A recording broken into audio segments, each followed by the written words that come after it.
Amen? So, para maging mature ka, sabi nga po, ay kailangan talaga manggagaling sa iyo ang maturity. It's about attitude. It's about attitude. Amen? So, yan po yung unang topic. Sabi nga, number 15 lessons po ito. Ito tungkol sa Book of James lang. 15 lessons na nagpapatungkol, no? Kung paano may develop yung faith natin.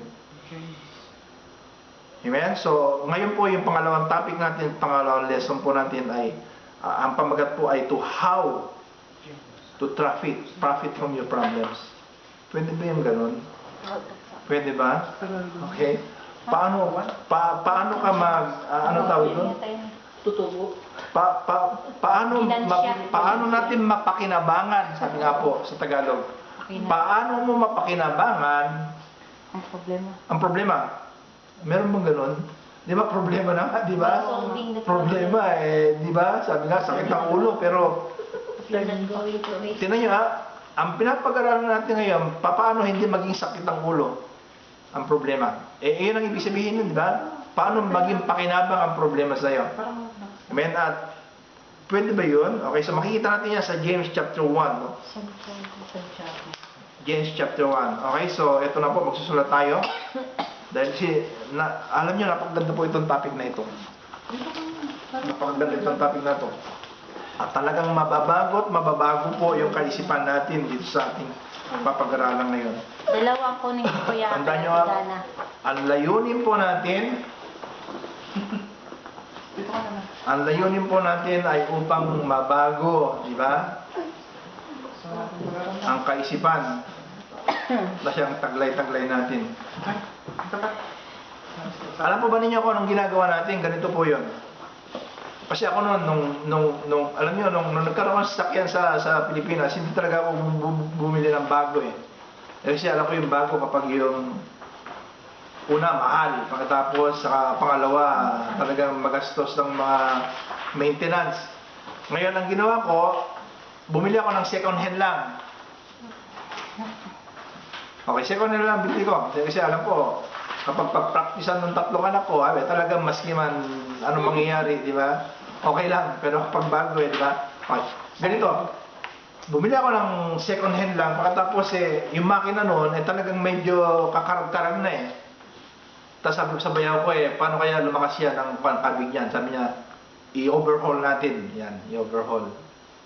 Alam niyo, nung na-overhaul yun, talagang lumakas. Ibig sabihin talagang tumino yung andar ng makina. Okay. So, alam nyo, ganito rin ang ginagawa natin sa buhay Kristiyano natin. Tandaan nyo, yung lumang pag-iisip natin, kakarag-karag yan. Diba? Konting lakad lang yan, pagod na. Okay? Konting kwan lang yan, kung ano-ano mga hinihingi. Diba? Tas konting kwan lang yan, talagang sabi nga, hindi na makakarating doon sa pupuntahan niya. Pero nung in-overhaul, kita nyo, lumakas, na-kondisyon. Na kahit alam nyo, ganyan din po ang ginagawa natin. Upang makamit natin yung sinasabi nga, that we are more than conquerors, okay? Ay kailangan i-overhaul natin. At yung ginagawa natin ay yung pag-overhaul ng Diyos sa buhay natin. Okay, at bakit natin pinapag-aralan yung the marks of true maturity? Dahil kasi ito talaga yung tunay na pagkatao natin. Hindi naman yung pagkatao natin, yung dati natin. Kasi yung dati natin, pag nakalabit mo lang, aangal na yan, di ba? Tapos, pag hindi mo lang pinansin, di ba? Kahit hindi na po yun ang pagkatao natin. Okay? Pagkatapos, yung lumang pagkatao natin, nagkaroon lang ng problema, ulala, wala na. Bagsak na. Di ba? Di ba ganoon ang tendency ng lumang pagkatao natin? Pero ngayon, tingnan nyo ang pinapag-aralan natin ngayon, kapag may problema ka, okay? Paglaban mo. Kapag may problema ka, tatatag ka pa. Okay? Kasi tingnan mo pinapag-aralan natin paano tayo makinabang? Paano makinabang ang isang tao sa mga problemang dumarating sa buhay? Diba? Anong tendency? Ikaw, Joy, kung sakali may problema ka, diba? Siyempre, kung minsan nagmumuk ka, diba? Nagiging matatag ka. Pinapatatag ka ng problema. Oo, diba? Yun ang pananaw ng mga talaga nakakilala, may Diyos, diba? Pero ang mga taong hindi nakakilala sa Diyos, kapag may problema na yan, ayan na, inuman tayo. Okay? Tatawag na sa telepono, alam mo ba, ganito, ganito, di ba? Na imbes na masosolve yung problema, madadagdagan pa. Tagay mo lang minsan. Okay? So, nagpapasalamat tayo dahil kasi nga, yung pamaraan na pinapakita sa atin ng Panginoon, paano natin magagamit ang problema at hindi yung problema ang gagamit sa iyo. Okay? So, ang tawag dito, how to profit your problem. Diba? Imposible yata yan, di ba ba? Okay. So, makita natin sa James chapter 1, no? Verse 2 hanggang 6, sabi niya, consider it pure joy, sabi ganon. Ay, brother. Ito, tingnan nyo, ha? Okay, mamaya na. Santiago. Alam nyo, ito, tingnan nyo. Kung babasahin natin yung Book of James, no? Sa Book of James, pag babasahin natin, di ba kapag susulat ang isang tao, di ba, ang sasabihin niya sa iyo, siyempre, medyo kukulang ka muna niya ng, kumusta ka na, alam mo, ganito, di ba? Pero yung sulat ni James, kakaiba eh. Okay, bumati siya, pagkatapos yung pangalawa, sa verse 2, sabi niya, consider it pure joy, my brothers and sisters, whenever you face trials of many kinds. Saan ka nakakita ng sulat na ganito? Di ba? Hindi naman alam kung ano sitwasyon mo. Pero ang sabi niya, consider it pure joy. Di ba? Magalak ka, sabi sa Tagalog dito eh. Magalak ka kapag may dumarating sa iyong problema. Okay, so ano yung kaunawaan na meron kay James na dapat nating, sabi nga, nalaman? At bakit ganun ang pananaw ni James? Okay, ito nga, papaliwanag niya ngayon. Sabi niya sa verse 3, because you know, sabi niya, that the testing of your faith produces perseverance. Okay? Let perseverance finish work so that you may be mature and complete, not lacking anything, sabi ganun. At if any of you lacks wisdom, you should ask God who gives generous to all without finding fault, and it will be given to you. Tingnan yung positive na pagsagot ng Diyos, ha? Basta mag-ask ka lang, humingi ka lang, sabi ganun, ibibigay sa'yo ng Diyos. And then sa verses sabi niya, but when you ask, ito yung babala, but when you ask, you must believe and not doubt, because the one who doubts is like a wave of the sea. Diba? Alam natin yung alon, di ba? Di ba? Kung saan umahampas yan, kung nasaan ang hangin doon hinihampas. No? Kaya kung ikaw din, di ba? Kung humingi ka at hindi ka sumampalataya, di ba? Wala talaga yung inaasahan mo. Okay, so there are 4 facts of life that James will help you with the problem you're going through right now. Okay? 4 na bagay na talagang ito ay talagang mangyayari at mangyayari. Amen? Ito yung facts na sinasabi. Ito yung katotohanan sa buhay na kailangan malaman natin para hindi tayo, sabi nga po, mag-aalinlangan o kaya matatangay ng kung ano-ano mga dumarating sa buhay natin. Okay, so ano yung 4 facts of life na yun na dapat natin malaman?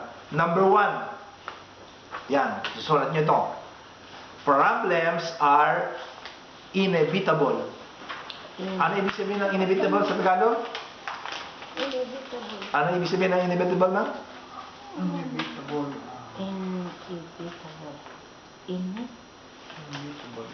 Inevitable ibig sabihin hindi pwedeng mangyayari. Mangyayari at mangyayari ibig sabihin. Asahan mo na mangyayari sa buhay mo. Hindi maiwas. Okay? Scripture doesn't say if you encounter problems, sabi nga, hindi ganun ang ibig sabihin dito.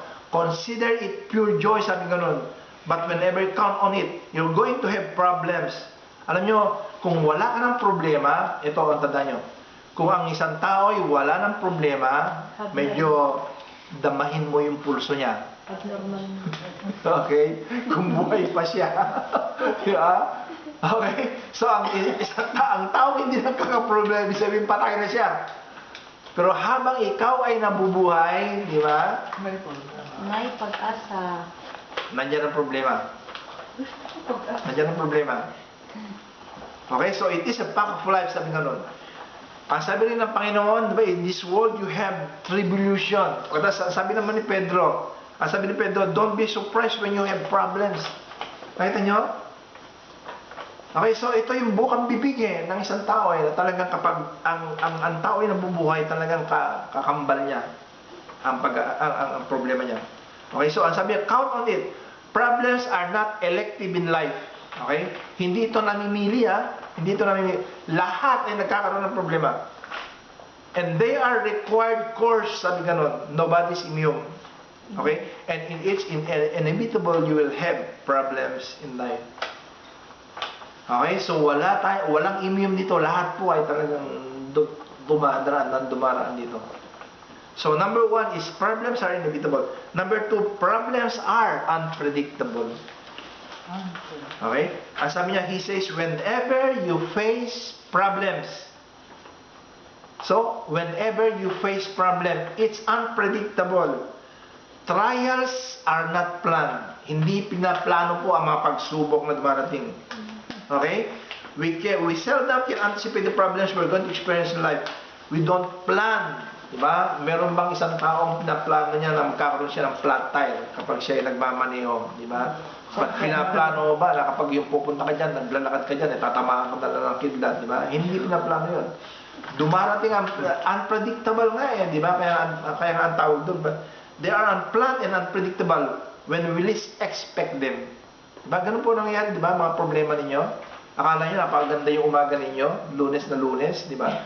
Pagbabae, nako pala tatamaan ka na ng kidlat. Napanood na ba ninyo doon sa Facebook? Yung 3 beses tinamaan na kidlat na tao? Hindi namatay. 3 beses hindi namatay. Nakita niyo, 3 beses talaga pinakita kasi nakuha ng CCTV.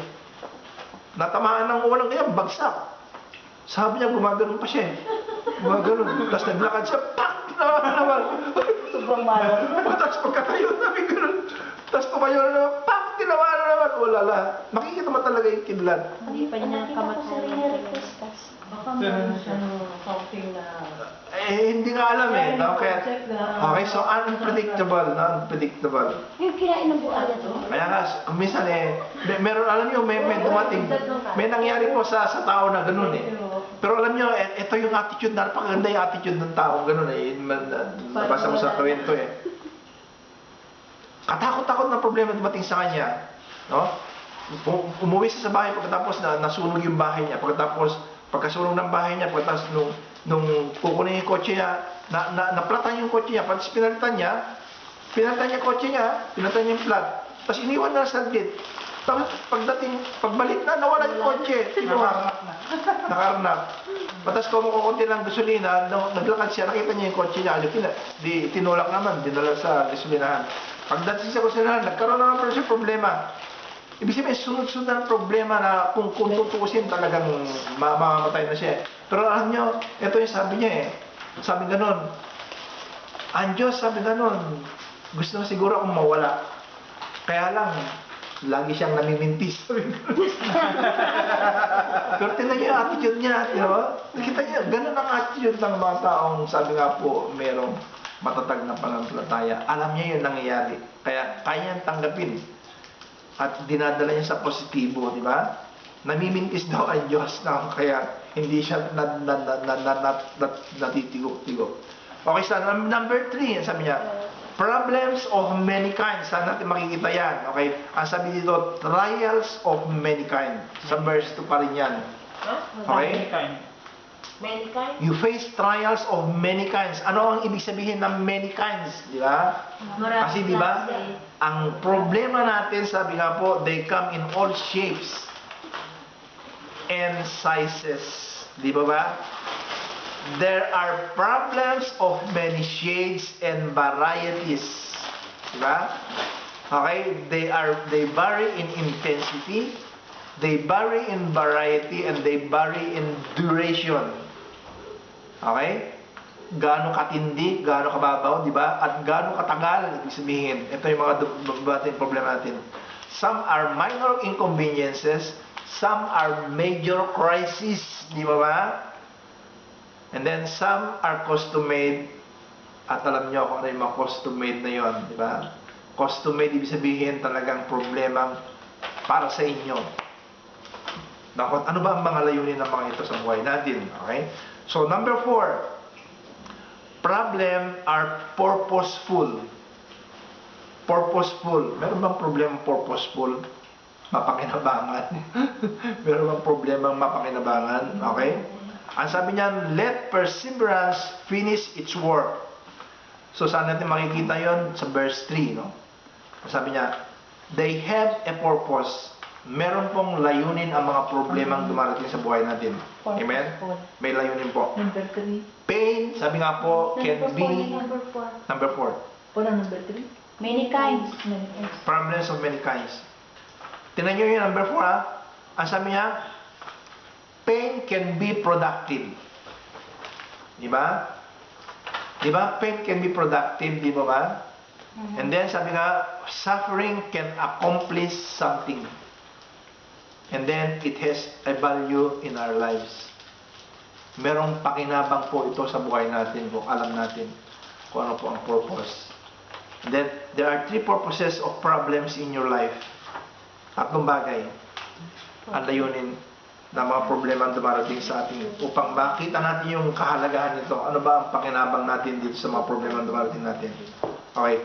A, problems purify my faith. Amen? It purifies your faith. Now, kahit ang sabi nga doon, he uses the word testing as in testing gold and silver. Alam niyo ba, nung nagka-problema si Job, ang sabi niya, Job said, he has tested me through the refining fire and I have count out as pure gold. Ito po yung sinabi ni Job. Nung napagtagumpayan na ni Job, di ba? Nung medyo nakapasa na siya doon sa pagsubok, na siya pinahintulutan ng Diyos doon sa demonyo, nakita niya na ganito pala yung pamaraan ng Diyos. At nakita nga niya kung paano yung refine yung gold, di ba? Alam natin kung paano refine ang gold, di ba? Para maging puro-puro siya. Pinapadaan niya ng pinapadaan sa apoy. Okay? So, ang sabi po doon, the first things trial do is to test our faith. They purify us. Alam nyo, ang isang Kristiyano po ay ikinampara sa isang tibag. Alam niyo yung tibag? Okay? Saka mo lang malalaman kung ano nasa loob kung ilalagay mo sa mahid na tubig. Di ba? Kapag wala siya sa mahid na tubig, wala kang makikitang ano itsura nung nasa loob. Pero nung inilagay sa mahid na tubig, ulala, lumabas yung tunay na pagkatao. Alam niyo, ganito po ang mga Kristiyano gusto ng Diyos. Kailangan padadaanin ka sa apoy upang yung talagang tunay na pagkatao mo lalabas at lalabas. Nagets ba natin? At ano yung mga apoy na yon? Okay? Yung mga sitwasyon na kung saan, di ba ba? Okay? So, yung 4 dumaan sa apoy nung linggo, pero at least sa pagtagumpayan nila. At magpapasalamat sila dahil kasi pinadaan sila doon. Amen? Amen? Okay, so ito po yung lesson na talagang kung titignan po natin, alam nyo, tinan nyo, alam nyo, malalaman nyo ang kahinaan ng bawat isa kapag yan ganyan. At dyan talaga, nabubuklod talaga ang isang samahan. Amen? So, yun po yung purpose na dapat natin makita. Tandaan niyo, sabi mo, Christians are like a bags, tea bags. They don't know what's inside of them until you drop. Ito, your faith develops when you don't feel like doing the right thing. Nagets ba ninyo yan? Unawahan nyo? Okay. Madedevelop po ang faith natin, kahit katulad po dito, kung sakali meron alam nyong gawain to binlog at kayo nakakommit na doon. Pagkatapos, kapag yung medyo ayaw mo, umandan yung pagkabadong mo, di ba? Kapag hindi mo itinuloy, hindi ma-develop yung faith mo. Pero kapag itinuloy mo, dahil sabi nga, hindi mo pinakinggan yung lumang pagkatao mo. Tandaan nyo, yung lumang pagkatao, yung laging umahadlang. Okay? Yung lumang pagkatao, maski man tama yan, ayaw niya. Di ba? Pero kung sakali, sabi nga, hindi mo pinakinggan at talagang nanindigan ka, ay mag-up yung ma-upgrade yung faith mo. Ganun pa ang pagde-develop ng Diyos sa atin. Ganun pa ang pagde-develop ng Diyos sa atin. Katulad sa inyo, di ba? Katulad yung mga bago, si Susan, pagkatawag sa si Joy. Kapag si Susan noon, sumasama-sama, di ba? Pero talagang hindi consistent, di ba? Pero sabi nga, nung naintindihan niya, kung paano i-develop yung faith niya, nakita natin ngayon, consistent na yung pakikisama niya. At inopen pa nga niya yung napagandang bahay ng amo niya para sa gawain. Nakita nyo? Dito nagde-develop yung tunay na pananampalataya eh. Okay, so ganito po ang pagde-develop ng Diyos sa atin. Katulad ni Joyce, mag-i-Skype sana yan dahil kasi linggo, di ba? Pero pinili niya. Pero pinili niya, di ba? Bravo, John. Sabi niya, i-reschedule na natin yung Skype natin, di ba? Pwede naman, di ba? Kasi sa Pilipinas naman, maghihintay sila eh. Hindi naman ikaw maghihintay. So, tinan nyo, paano ma-develop? Kasi ang gusto kasi ng Diyos eh, yung ibig sabihin, yung taong gusto niya maturuan. Di ba? Kaya nasa atin eh, nasa atin kung saan i-develop natin yan eh. May de-develop lang natin yan kung talagang kukontrahin natin yung lumang pagkatao eh. Kasi yung lumang pagkatao natin, laging kontra yan eh. Laging kontra eh. Pagpapalit niya eh, abay, mas manunod na lang ako ng sine eh. Di ba? Mas pupunta na lang kayo sa kaibigan ko. Di ba? Pero kapag once na kinontra mo yan, alam niyo, makikita mo pagbabago ng buhay mo eh. Okay, yung kapayapaan na binibigay ng mga kaibigan mo, hindi kapayapaan yun. Kapayapaan lang, siguro kung nag-enjoy kayo. Pero nagkakahiwalay na kayo. Naku, kung ano nasabi mo din, chichismis ka na, patay ka na. Di ba?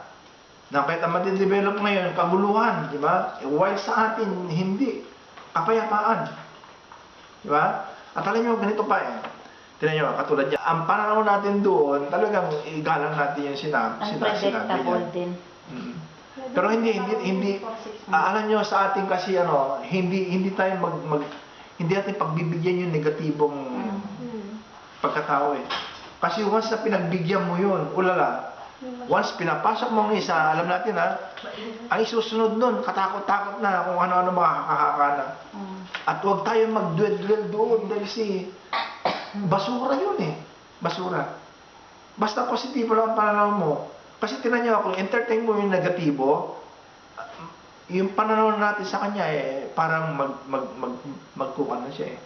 Para bang mag-aalinlangan na tayo sa kanya. Iyon ang hindi natin dinevelop sa samahan na ito eh. Pinagpe-pray tayo kasi alam niya Sunday ngayon. Okay? So, sabi nga po, okay, your faith develops when you don't feel like doing what's right. Tandaan nyo, ito po ang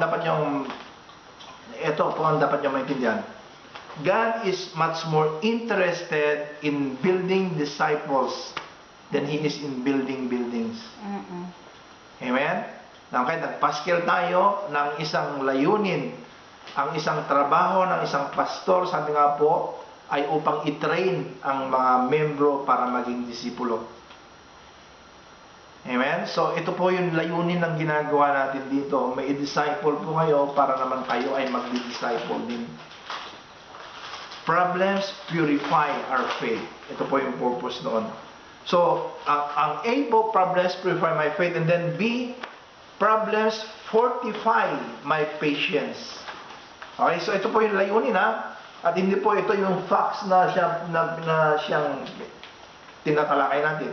Ito po yung mga layunin kung bakit ang purpose po, may purpose ang problem. Letter B, problems fortify my patience. Okay, sabi, the testing of your faith develops perseverance. Amen? Ang sabi po, he's talking about staying power, endurance ang tawag doon. Kung sakaling yun nga, meron kang pagpapasensya. The ability to keep on keeping on. And the ability to hang in there. Amen? Magpapatuloy at magpapatuloy dahil sabi nga po, ito po yung layunin ng mga problemang uunawain natin sa positibong pananaw. Okay, we don't like pressure and we do everything we can to avoid it. Hindi po ba? Kapag merong dumarating mga pressure, sabi nga po, mga trials, mga pagsubok, ano po ang ginagawa ng tao? Kung minsan talagang dinadaanan sa inom, di ba? Kung minsan dinadaanan po kung minsan nagda-drugs, di po ba? O kaya kung minsan pupunta na lang mag-aaliw, pupunta sa Disneyland, manonood ng sine. Pero paglabas sa sine, ayun pa rin yung problema. Okay? So, ang sabi nga, but God uses problems in our lives to teach us how to handle pressure and how to never give up. Amen? Ibinibigay po yung mga problema na yan upang malaman po, sabi nga po, kung hanggang saan yung pagtitiis mo. Pero nagpapasalamat tayo dahil sabi nga po, nalaman natin Na kung gusto pala natin mapagpapasensya, ay talagang bibigyan tayo ng mga pagsubok na kung saan masubukan yung pagpapasensya natin. Amen? So, tatanggapin po natin ang ganoon. So, how do God teach you patience? No? Paano tayo tuturuan ng Diyos na magpasensya? Okay? So, see, ang sabi niyan, problems sanctify my character. It sanctifies my character. They make me like Jesus. Sabi ganoon, they help me mature. They help me to grow. Tandaan nyo ang sabi po doon, the testing of your faith produces perseverance that you may be mature and complete, not lacking anything. Ang sabi po doon. That's God's long-range goal. His ultimate purpose is maturity. Okay? God wants you to grow up, to mature. Character is the bottom line. Ang layunin po ng Diyos ay upang ma-develop po yung tamang character sa atin. Alam nyo, maraming mga Kristiyano, no? Napakaraming mga Kristiyano na wala silang idea kung ano po yung layunin ng Diyos sa buhay nila. Na kahit kapag may dumarating po na problema, alam nyo, mangangapa sila. Mangangapa sila. Dahil kasi hindi nila alam kung ano po yung layunin ng Diyos yung mga dumarating na problema sa kanilang buhay. Okay, so na-overwhelm sila sa kanilang mga problema. But God is much more interested in building your character than in making you comfortable. Amen? So, yun po yung layunin ng Diyos. Ibibuild na yung character ninyo. No? Patapos sabi niya, the Bible says there are two ways that God makes us like Jesus. May dalawang bagay po. Saan natin makikita po yung mga dalawang bagay na yun upang sabi nga po, madedevelop yung isang Kristiyano, sabi nga, tandaan nyo, ang layunin po ng Diyos sa atin upang maging kawangis tayo ng Panginoon Jesucristo. So, dalawang bagay po yung ginagamit ng Diyos. No? Ano po yung number one na ginagamit po ng Diyos sa atin? Okay, so tandaan niyo, God's number one purpose in your life is to make you like Jesus Christ. No? Iyon po yung layunin niya. Is to make you like Jesus Christ. So, anong pamaraan po ang ginagamit niya? Ang unang pamamaraan po is, sabi nga po, is through His Word. Sa pamamagitan po ng salita. Na ang sabi po sa John 17:17, ang sabi po, sanctify them. Sanctify them through thy truth. Thy word is truth. Hindi nakasulat dyan. Alam nyo, ang ibig pong sabihin ng sanctify, okay? Ang sanctify po, ang sanctification po na sinasabi, ay yung paglilinis at paghuhubog po ng isang Kristiyano.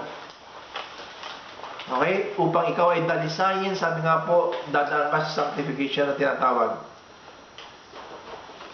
So makita po natin sa John 17:17 at pagkatapos nandun po sa pinag-aralan natin last Sunday, sa James chapter 1 verse 22, na sabi po doon, do not merely listen to the word and so deceive yourselves. Huwag lang ninyong pakinggan ang mga sinasabi. Ang sabi doon, do what it says. Sa verse 23, sabi niya, anyone who listens to the word but does not do what it says is like someone who looks at his face in the mirror and after looking at himself goes away and immediately forgets what he looks like. But, sabi nga, whosoever looks intently into the perfect law that gives freedom and continues in it, not forgetting what they have heard, but doing it, they will be blessed in what they do. Nakita, ito po yung tinuturo po ni James, na hindi lang sa pamamagitan ng mga salita mo pinapakita ang pagka-Kristiyano mo, kundi ano ba ang nangyari nung napakinggan mo yung salita na yun. It's a changed life. So, yun po isang pamaraan ng Diyos, no? Na yung mga salita po, nakatulad ng mga pinapakinggan nyo ngayon. Okay? Doon po kayo dinadalisay, doon po kayo inuhubog. And then number 2, dalawang bagay po sa pamamagitan ng salita.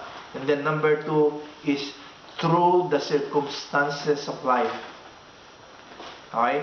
Ito po yung mga experiences natin, ito po yung mga sitwasyon na kung saan talagang nilalagay tayo sa sadya ng Diyos upang makita kung talagang ito ba'y pwede ng pakawalan, ito ba'y pwede ng gamitin, o kaya ito ba'y pwede ng pagkatiwalaan.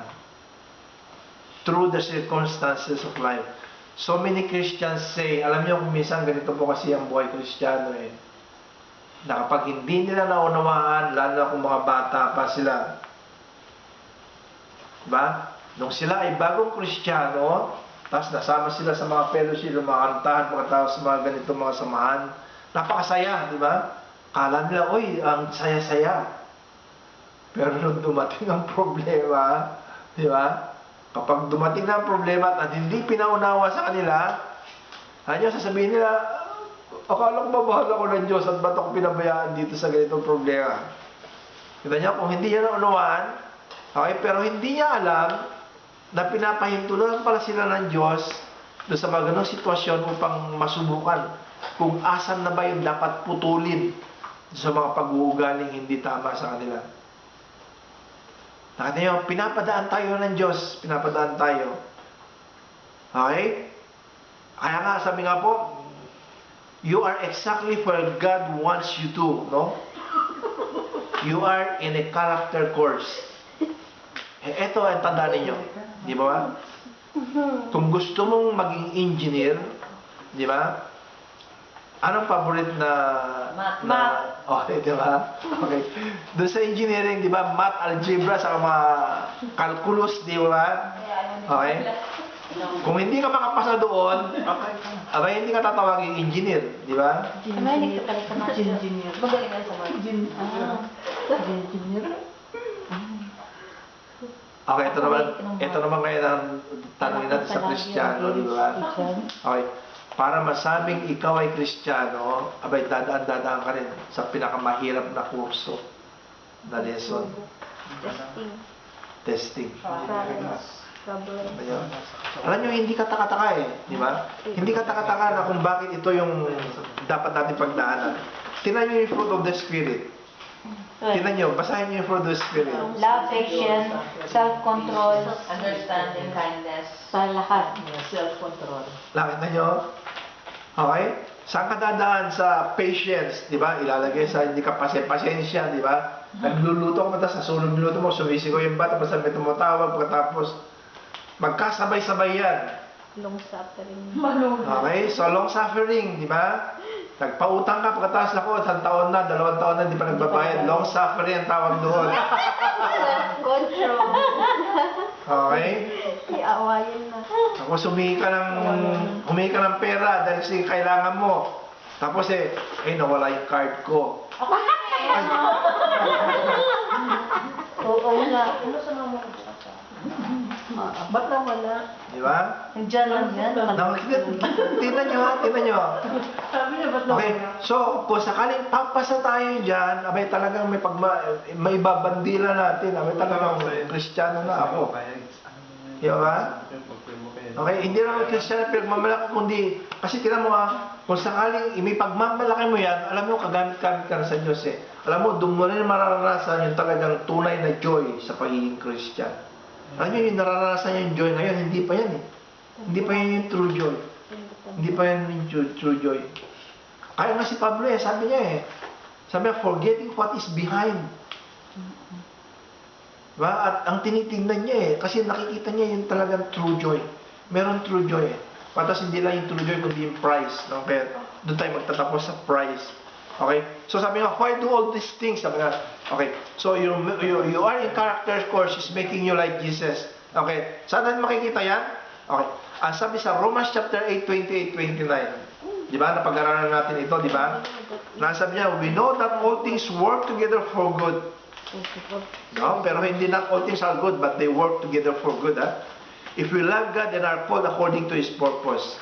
Alam nyo, ang sekreto po dyan sa Romans chapter 8, 28, 29 yan, nandun po sa 29. For whom He did foreknew, He did predestine to become conformed to the image of the Son of God. Anong ibig sabihin noon? Alam nyo, sa mga nagpapatuloy po na katulad natin, bakit tayo nagpapatuloy? Dahil kasi alam na ng Diyos na magpapatuloy tayo. Nakita pa ninyo yung pribilehyo?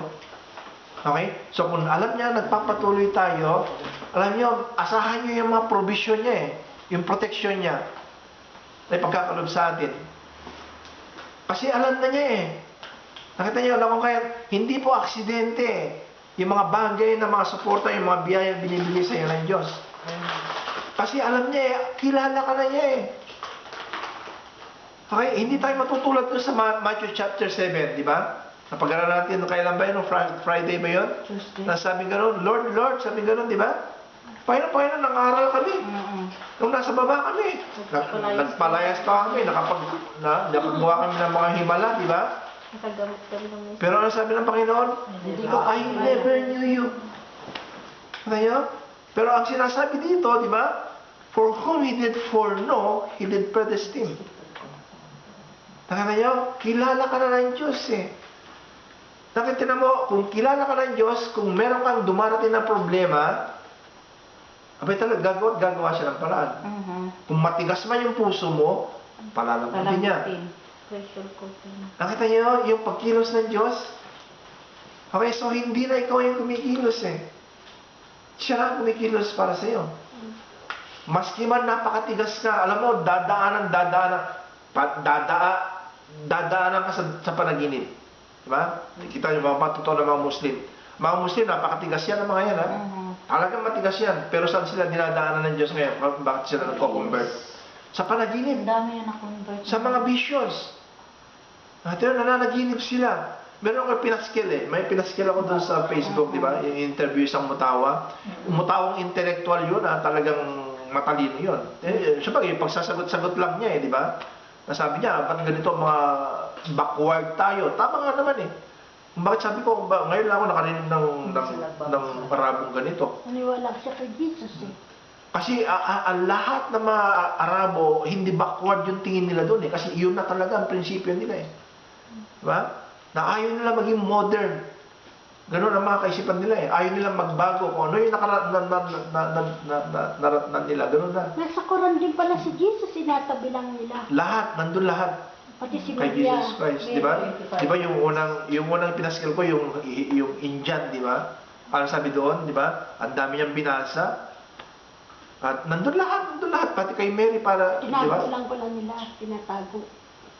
Okay, ano ibig sabihin yan? Okay, wala pong imposible sa Diyos eh. Pag mo sabihin, matigas ang puso mo, papalitan niyo yun ng malambot na puso. So, walang imposible po sa Kanya. At bakit po niya ginagawa yan? Sabi niya, in order to make me like Jesus. Tandaan niyo, ito po yung sinabi sa Ephesians chapter 2 verse 10. Ano po ang sinabi dun sa Ephesians chapter 2 verse 10? For we are His workmanship. Anong sabi doon sa Tagalog? Tayo po ay ang Kanyang obra maestra. Ano po yung obra maestra? No? Yung anong tagal to? Hindi lang ginawa. Ikaw ang pinaka-perfect na Hindi mo maibebenta. Hindi lang may bibenta anak. Nung ginagawa ka, okay, paulit-ulit ka, binabalik-balikan ka. Ako ng kagawas. Kasi upang maging perfecto, di ba? Para maging perfect ka. Ganun po ang obra maestra eh. At ganun po ang ginagawa sa atin ng Diyos. parang pattern na Ganun po ang ginagawa sa atin ng Diyos, okay? He wants us to mature, complete, not lacking anything. Okay, that is a picture of Jesus Christ. And that's what He wants us to be. Okay, tayo po ang kanyang obra maestra. And this is what you need to know. And that there are three things you need to do. Okay, nalaman natin yung apat na bagay. Sabi nga po, nalaman natin yung apat na bagay kung papaano, di ba? Sabi nga po doon, kung ano po yung mga core facts na dapat natin malaman. Okay, that problems are inevitable, problems are unpredictable, sabi nga po doon. And then, number 3, problems of many kinds, and then problems are purposeful. Nung nalaman po natin itong apat na ito, okay, so nalaman natin na ganun palang problema, di ba? Ngayon, ito naman, dapat din naman, malaman natin kung ano yung how to handle, no, your problem. I-resolve ba yung mga dumarating na problema sa atin? Paano ba? positive. Ay, ang positive. Amen. Okay. Saan natin makikita yan? Okay. Doon sa verse 1. Ang sabi doon, consider it pure joy. Pure joy. Ano ba yung pure joy? Ano mo nalaman positive? Hindi pa yung sagot. Hindi pa yung sagot. Ang sabi niyan, ba? Consider. Nagkulat na. Sabi niyan, consider it pure joy. Di ba? Di ba? Ano yung pure joy? Ito yung walang pagkukunwaring kagalakan. Kaya't ang tawag doon, Pure. rejoice. Okay? Rejoice. Number 1, rejoice. Okay, rejoice. De Guzman, ano ba yun? Si Joyce de Guzman. Rejoice yun po. Okay? Number 1 is rejoice. Okay? So, consider it pure joy, sabi nga eh. Bakit? Mag-rejoice ka whenever you face trials. Magalak. Pero kailangan, okay, wag natin misunderstanding yung pagre-rejoice ha. Hindi ito yung sabi nga po, kaplastikan ha. Hindi ito yung i-fake mo na nagkukunwaring masaya ka. Di ba ba? Hindi ito yung mag-pretend ka. Okay? God never asks you to deny your problems. Okay? We don't rejoice. Ito dapat natin. Kaya kung minsan tayo nagkakamali minsan kapag may problema tayo. Lord, salamat sa problemang ito. Hindi ganun dapat ang pananaw natin. Okay? Tandaan nyo ito po Okay, we don't rejoice for the problem. Huwag tayong mag-rejoice kung sakaling natamaan tayo dito, kaya tinamaan tayo ng kidlat. Okay? Pero magre-rejoice tayo, we rejoice in the problem. Okay? We don't thank God for the situation. Bakit natin pasasalamatan ang demonyong ginamit upang tayo masaktan, di ba ba? Okay? Hindi tayo magpapasalamat dun sa ginawa, kundi dun sa pangyayari. Okay? But I thank God in the situation. Alam nyo, one of the misunderstood verse din sa Bible ay dun sa 1 Thessalonians 5:18. Ang sabi sa 1 Thessalonians 5:18, ito kasi minsan yung kapag hindi nila naunawaan sabi, in everything give thanks, for this is the will of God concerning you in Christ Jesus. Di ba? Now, in everything, give thanks. Sa lahat. Okay? So, anong nangyayari? Abay, pasalamatan mo. Pero kailangan unawain mo Okay? If you want to know God's will for your life, it's simple. Ang sabi niya, in everything give thanks. It does not say, for everything give thanks. Okay? In everything. Kung yung sitwasyon ka magpapasalamat at hindi yung ginawa sa'yo. Okay? Sabi niya, why should I thank God for giving me leukemia? O kaya cancer. Kung binigyan ako ng cancer, papasalamat ako sa cancer? Hindi. Okay? Ang sabi niya, thank you for that war, thank you for I lost my mother. No, what kind of God do you think He is? Okay? It says, in everything give thanks. Why? Ito po. It means we can thank God because we know that He can even take the bad in our lives and turn it around and bring good out of it. Diba? Maalala po ninyo yung sakit. Diba? Maalala yung sakit. Diba? Hindi naman pwedeng kainin lahat yung mga ingredients ng isa-isahan lang Diba? Okay, magiging maganda lang yon kung ipagkakatiwalaan nyo sa Kanya Pagkatapos hahaluin niya, di ba ba? At maging napakasarap na cake. Okay, hindi po kayo magpapasalamat doon sa baking soda. Ibig sabihin noon, di ba? Hindi kayo magpapasalamat doon sa asin na kakainin nyo. Magpapasalamat kayo doon sa gagawin niya. Okay? Doon sa sitwasyon nyo. So, hindi tayo magpapasalamat kung may cancer tayo, Hindi tayo magpapasalamat kung sinaktan tayo ng isang kapatid. Diba? Paano sa panalangin doon? Lord, magpapasalamat ako, nandiyan ka sa problema na yan. Kaya ito nga ibig sabihin doon sa kay David diba? Yung sa Psalms 23. Ano sabi sa Psalms 23? Though I walk, sabi nga nun, to the valley of the shadow of death. Okay? Hindi kayo magpapasalamat doon sa shadow of death na yun. Magpapasalamat ka, for thou art with me. Okay? So, kung sakaling napahiya ka, kung sakaling ginawa ka ng masama, hindi ka magpapasalamat doon sa masamang ginawa. Dapat panalangin, salamat po sa kalakasan. Amen. Pero hindi mo siya tinitignan doon sa sitwasyon na siyang nandoon ka, di ba? Tinitignan mo siya doon sa ano ba ang may bibigay nito sa akin. Okay? So, magbubunga ito. Kung sakaling papaubaya mo sa Diyos, magbubunga ito Para ikaw ay, sabi nga po, madali sa'yo ng gusto. So, although I cannot control the circumstances that happen to me in life, okay, Kung hindi natin nakokontrol ang nangyayari, alam nyo ito, nakokontrol nyo kung paano kayo mag-response doon sa pangyayari. Alam nyo, may kwento po na isang Hudyo eh. Ang tawag po, ang pangalan po niya, Viktor Frankl. Siya isang Jewish psychologist at alam po natin yung nangyari sa kanila sa kamay ng mga Nazi, di ba ba? Okay. Nung siya po ay kinulong patapos kinuha ng mga Nazi na, tapos ang sabi niya, nung nasa concentration camp na siya ng Germany, no, ng mga German, ang sabi niya, they stripped me naked, sabi niya, they took everything. No? My wedding ring, my watch. And I stood there naked and all of a sudden realized that at that moment, sabi niya, although they could take everything away from me, sabi niya, okay, my wife, pinatay nga yung pamilya, my family, my possession, lahat ng ari-arian niya. Okay, they could not take, sabi gano'n, away my freedom to choose how I am going to respond. Tingnan niyo, you choose to rejoice in the situation. So, it is your choice. Di ba, napag-aralan natin yan? Choice mo yan eh, di ba? Nasa iyo yan eh. Kung magpadala ka.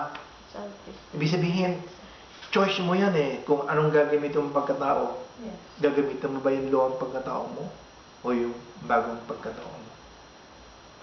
Okay, so ang sabi po sa Psalms 34:1, I will bless the Lord at all times. His praise shall continually be in my mouth. Tandaan nyo, even when I don't feel like it, even when things aren't going right, okay, problems do not automatically produce blessings. For some people, problems destroy them. Diba? Napakarami, di ba ba? Kailan lang si Robin Williams, di ba ba? Diba? Hindi na ako nakaya, kaya ginawa na niya, nagpakamatay na. Okay, so ito eh. Okay, for some people, problems destroy them. You'll either be bitter or better. Okay? You'll either be bitter or better. So, what's the difference between bitter and better? Diba? Letter I. Diba? Okay? So, letter I, di ba ba? I make the difference. Yes. My attitude. Yes. It's your attitude. Okay? Problem breaks some people, they make some people brittle. And then it's how you choose. Okay? So, we choose to rejoice. Okay? It is your choice to rejoice. Amen? So, it is your choice to rejoice. Okay, so number 2. So, number 1 is rejoice. Number 2 is request. Ito, request. Ang sabi doon, pray, no? Of all times to pray, pray when you get problems. And what do you pray about? Kaya kung minsan, no, karamihan sa tao, na imbes na magpe-pray, alam niyo ba kung ano kabaligtaran ng pray? Alam niyo ba anong kabaligtaran? Complain. Alam niyo, worry. Di ba? Worry. Kasi ang ginayos ng worry ay si Satanas eh. Problema eh. Consumption. Di ba? Sino ang nabibigyan ng kapurihan yon? Di ba? Hindi naman ang Diyos eh, di ba? So yun ang kabaligtaran. Na imbes na mag-worry ka, eh ba't hindi mo sundin itong sinabi dito sa verse 5, di ba? Ang sabi niya, if any of you lack wisdom, you should ask God who gives generously to all who without finding fault, and it will be given to you. Okay? Ang sabi dito, you ought to pray for wisdom where you're in the middle of problem. Okay? Lumuhod ka. Kaya nga, sabi nga po, alam mo, kung paano po hindi babagsak ang tao, sabi niya, kung sakali may problema kang napakabigat, huwag kang tumayo. Ano gagawin mo? Upo. Kailangan lumuhod ka. Di ba mas matibay kapag nakaluhod ang tao? May panangga. Di ba? Okay, kailangan lumuhod ka, sabi ganun. Okay, you ought to pray for wisdom when you're in the middle of problem. So, why should I pray for wisdom? Okay, bakit ka mag-aas ng wisdom? Tandaan nyo kung titingnan natin yung nangyari kay Pedro, di po ba? Nung sinabi sa kanya ng Panginoon, halika, sabi gano'n, di ba? Nakita ng Panginoon, lumalakad sa dagat, di ba? Tapos nakita niya ang Panginoon, Panginoon, tawagin mo ako para makalakad ako. Tinawag siya ng Panginoon, nakalakad naman siya. Di ba? Pero nailamsakan na siya at nag-isip na siya kung ano-ano, lumubog na siya. Alam niyo, ganun po kasi ang tao eh. Kapag may problema ka at nagkonsumisyon ka, kaya nga sabi nga po, looking unto Jesus eh. Kasi kung hindi ka nakatingin sa Diyos, abay talagang ang tinitignan mo, hindi na siya. Sino ang tinitignan mo kung hindi ka nakatingin sa Diyos? Ang sarili mo lang. Tignan nyo? Na kahit ang sarili mo, wala ka naman magagawa dyan eh. Maski man umutang ka ng umutang dyan, maski man mura ka ng mura, maski tawag ka ng tawag dyan, hindi pa rin mareresolve yung problema mo at baka lalaki at lalaki pa.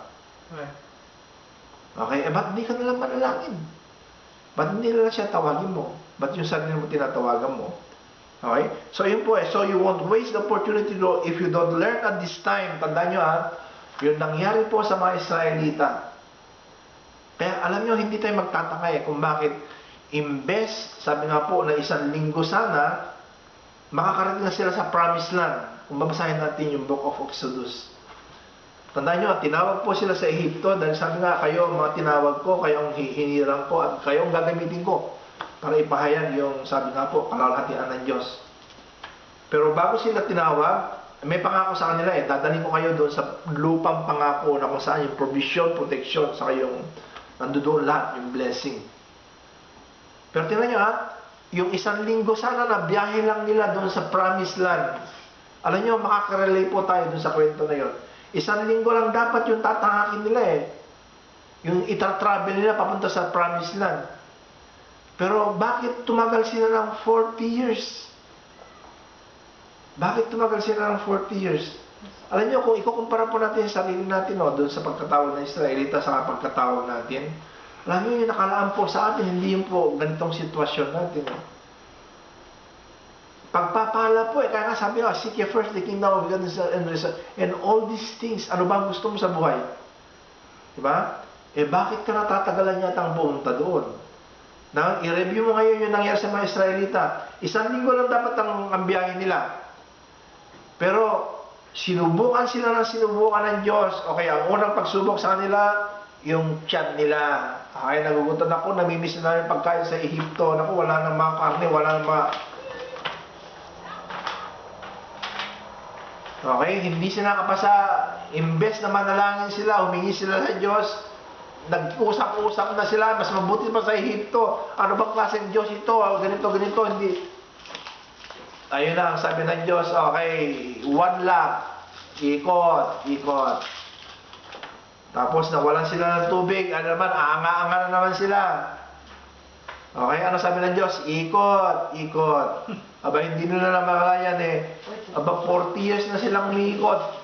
Hindi pa rin sila nakarating doon sa promised land. Kasi kung minsan, sabi nga po, ang hinog sa pilit ay mapait.